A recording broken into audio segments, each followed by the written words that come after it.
दोस्तों आईआरएफसी की बात करें तो बहुत दिन की गिरावट के बाद आज इसके अंदर फिर से तेजी की संभावना बनी है और इसके पीछे वजह है बाजार में ज़बरदस्त गिरावट। पिछले 6 ट्रेडिंग सेशन से बाजार लगातार गिर रहा था। आप ये देख ही सकते हो कि बीएसई सेंसेक्स में 6 ट्रेडिंग सेशन में ही लगभग 3,500 पॉइंट की भारी गिरावट हो गई थी और लोगों के लाखों करोड़ रुपए डूबे हैं। लेकिन अब आज देख सकते हो कि बहुत ही शानदार रिकवरी देखने को मिल रही है और निफ्टी ने भी अपना 19,000 के स्तर को फिर से छू लिया है। ये बाजार के लिए शुभ संकेत तो है, लेकिन क्या ये तेजी आगे भी जारी रहेगी या फिर वापस बड़ी गिरावट की संभावना बनेगी? और इस समय हमें क्या करना चाहिए? क्या इस उछाल में प्रॉफिट बुक करके निकल जाना चाहिए या फिर एक तरह से ये खरीदारी का मौका आ रहा है? आगे की क्या रणनीति हो सकती है आईआरएफसी की? आईआरएफसी वैसे डिविडेंड देने जा रही है और रिजल्ट भी हमारे सामने होगा। कंपनी का बिजनेस तो काफ़ी अच्छा है, क्यों ना लॉन्ग टर्म का नजरिया लेकर निवेश किया जाए। इन सारी बातों को जानने की कोशिश करेंगे इस वीडियो के माध्यम से और कुछ बड़े फंड हाउस की बिकवाली और खरीदारी को समझेंगे, जिससे हमें आसानी से ये समझ में आ जाएगा कि आगे की क्या रणनीति हो सकती है। लेकिन फ्रेंड, उससे पहले अगर आप पहली बार हमारे चैनल पे आए तो चैनल को सब्सक्राइब कर दीजिए, एक बेल आइकॉन दबा दीजिए ताकि जब भी नया वीडियो बने पहला नोटिफिकेशन आपको मिले। वीडियो पसंद आए तो लाइक से जरूर कीजिए। चलो फ्रेंड्स, वीडियो स्टार्ट करते हैं। मैं हूँ आपका दोस्त एसपी दवे और हमारे अपने चैनल ऑनलाइन कमाई में आपका बहुत बहुत स्वागत है। तो सबसे पहले अगर हम बीएसई सेंसेक्स की बात करें, इस समय 2 बजे के आसपास का टाइम है।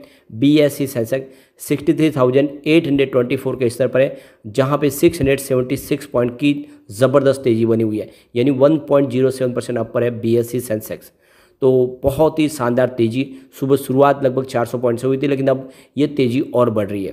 तो बाज़ार में एक तरफ से देखें तो फिर से शानदार खरीदारी का दौर लौट रहा है। जो गिरावट हुई थी उस पर ब्रेक लगा है। निफ्टी 50 फिर से 19,060 के स्तर पे आ चुका है, यानी इसने 19,000 के स्तर को फिर से अपना पा लिया है और ये बाजार के लिए एक अच्छी खबर है। 202 पॉइंट की शानदार तेज़ी है, 1.08% अपर है निफ्टी 50। तो एक तरह से देख सकते हो कि तेज़ी का माहौल बना है और ये तेज़ी हर निफ्टी के अंदर है, चाहे स्मॉल कैप हो, मिड कैप हो या फिर देख सकते हो कि निफ्टी के बड़े इंडेक्स हो। अब जो जहाँ पे ज़्यादा पिटाई हुई वहीं पे फिर से तेज़ी बन रही है। आप ये देख सकते हो कि जो सबसे बड़ी तेज़ी आपको दिखाई देगी तो वो निफ्टी स्मॉल कैप में दिखाई देगी। यहाँ पे देख सकते हो कि निफ्टी स्मॉल कैप 50 में 2.24% की शानदार तेज़ी है। निफ्टी स्मॉल कैप 100 में 2.08% की तेज़ी है और निफ्टी स्मॉल कैप 250 में भी 1.97%, लगभग 2% की तेज़ी है। तो सबसे जो बड़ी तेज़ी है वो स्मॉल कैप के अंदर ही है और पिछले 4-5 ट्रेडिंग सेशन में स्मॉल कैप ही ज़बरदस्त टूटा था। अब उसके बाद में मिड कैप की पिटाई, तो मिड कैप फिर से आज अच्छा खासा दौड़ रहा है। तो देख सकते हो कि निफ्टी मिड कैप 100 1.5% अपर है और इसके अलावा अगर आप देखें तो निफ्टी मिड स्मॉल कैप 400 में भी 1.69% की शानदार तेज़ी है और निफ्टी मिड कैप 50 में 1.38% की तेज़ी है। तो ये क्लियरली समझ में आ रहा है कि 1.5% के आसपास की तेज़ी मिड कैप इंडेक्स के अंदर है और 2% की तेज़ी स्मॉल कैप के अंदर है। अब निफ्टी के बड़े इंडेक्स की तरफ देखें तो निफ्टी नेक्स्ट 50 काफ़ी अच्छा करा है, 1.89% की शानदार तेज़ी है और बाकी निफ्टी 500 के अंदर भी 1.32% की तेज़ी है। ओवरऑल देखें तो सभी इंडेक्स के अंदर शानदार तेज़ी है और आज इंडिया वीएक्स 7.80 माइनस में है। अब अगर हम सेक्टरल इंडेक्स की भी बात करें तो जो सबसे बड़ी तेज़ी बनी है वो है निफ्टी पीएसयू बैंक में। पिछले दिनों निफ्टी पीएसयू बैंक की ज़बरदस्त पिटाई हुई और आज वही मार्केट के हीरो बने। 3.90% की बम पर तेज़ी बनी हुई है। निफ्टी प्राइवेट बैंक में कोई इतनी बड़ी तेज़ी नहीं, सिर्फ 0.92% की ही तेज़ी है। उसके बाद में जो इंडेक्स गिरा था वो था निफ्टी रियलिटी, जो आज फिर से अच्छा रिकवर हुआ है, 2.01% की शानदार तेज़ी बनी हुई है। इसके अलावा अगर आप देखें तो निफ्टी ऑटो भी शानदार कर रहा है, करीब 1.79% की तेज़ी है। निफ्टी आईटी में भी 1.34% की तेज़ी है। निफ्टी फार्मा में भी 1.08% की तेज़ी है। तो सभी इंडेक्स के अंदर तेज़ी शानदार है। सभी इंडेक्स के अंदर 1% के आसपास की तेज़ी है। अगर थोड़ी सी तेज़ी कम है तो वो निफ्टी मेटल में 0.77% की तेज़ी है। बाकी ओवरऑल सारे इंडेक्स बढ़िया कर रहे हैं आज। अब ये तेज़ी तो बनी है, लेकिन जो एफआई का रुझान है वो बाजार को लेकर बहुत ज़्यादा नेगेटिव है। कल एफआई ने रिकॉर्ड तोड़ बिकवाली की है। कल देख सकते हो उन्होंने 10,239 करोड़ का नया इन्वेस्टमेंट किया, लेकिन सामने 17,941 करोड़ का माल बेचा है। इस तरह से उनकी जो बिकवाली का आंकड़ा निकल के आ रहा है वो 7,702 करोड़ का नेगेटिव आंकड़ा है और 25 अक्टूबर को उन्होंने करीब 4,200 करोड़ का माल बेचा है।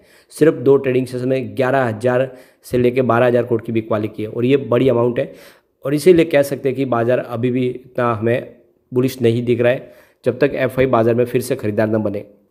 वैसे बाजार को सपोर्ट मिल रहा है डीआई की तरफ से।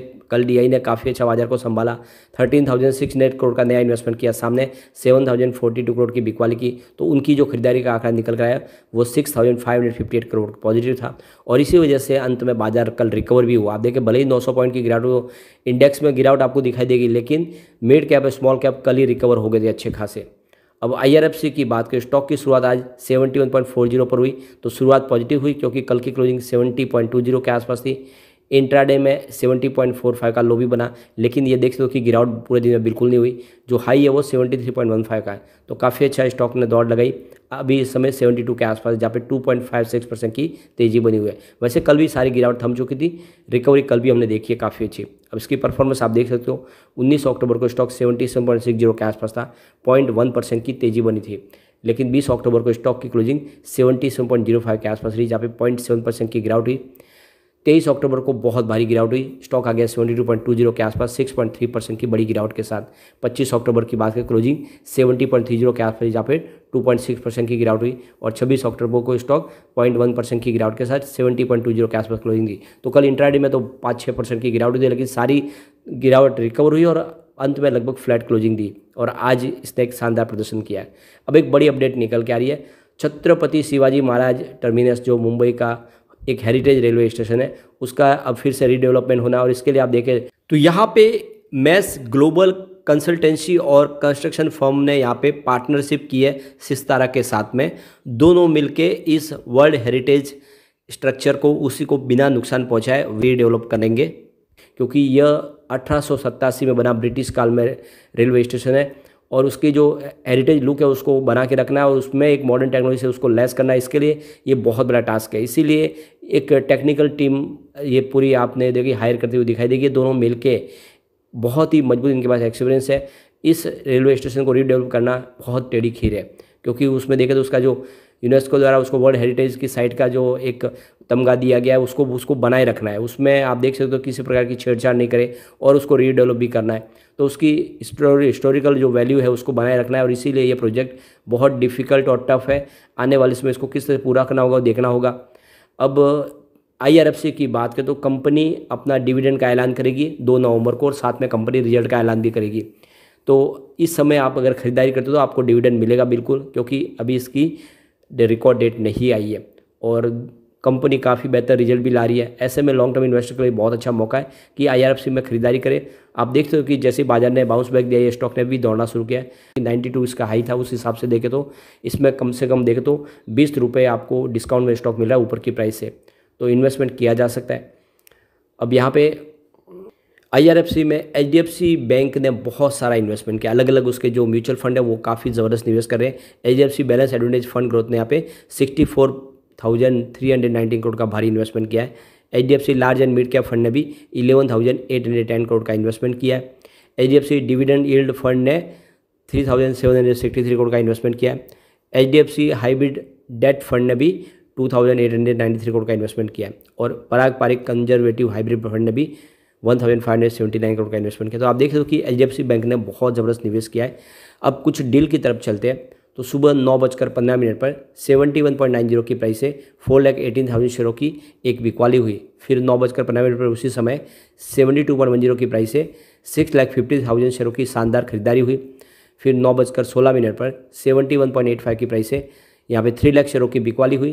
तो उसके बाद 9:19 पर 71.80 की प्राइस से 3,12,000 शेयरों की फिर से खरीदारी हुई। उसके बाद 9:32 पर 72.20 की प्राइस से 5,14,000 शेयरों की एक बड़ी खरीदारी हुई। फिर 9:34 पर 72.50 की प्राइस से करीब 4,36,000 शेयरों की एक बड़ी खरीदारी और हुई। उसके बाद 10:21 पर 72.80 की प्राइस से 3,60,000 शेयरों की एक बिकवाली हुई। तो उसके बाद 11:37 पर 73.10 की प्राइस से 5,53,000 शेयरों की एक बड़ी खरीदारी हुई। उसके बाद 12:20 पर 71.75 की प्राइस से 4 लाख शेयरों की बिकवाली हुई। तो ये देख सकते हो कि दोनों तरफ का माहौल बना हुआ है। कुछ बड़े फंड हाउस है जो बिकवाली भी कर रहे हैं और काफ़ी अच्छी खरीदारी भी हो रही है। यानी अभी देखें तो एक तरफा तेजी की संभावना भी नहीं दिखाई दे रही है और नहीं गिरावट की संभावना बन रही है। फिलहाल दोनों तरफ का माहौल बना हुआ है और इससे आपको आगे की रणनीति समझ में आ रही होगी कि इस स्टॉक में अगर आप लॉन्ग टर्म इन्वेस्टर तो इस समय इन्वेस्टमेंट कर सकते हैं, शॉर्ट टर्म इन्वेस्टर है तो इस समय वेट करें। यह खरीदारी का बिल्कुल सही मौका नहीं है क्योंकि अभी भी बिकवाली चल रही है और ऊपर से अगर आप देखें तो बाजार में एफआई की ज़बरदस्त बिकवाली है। ऐसे में थोड़ा वेट करें। हाँ, अगर आप लॉन्ग टर्म इन्वेस्टर तो बिल्कुल अच्छा मौका है, खरीदारी करें और डिप में जितना मिले उतना खरीदारी करें। ये आने वाले समय आपको मालामाल कर देगा।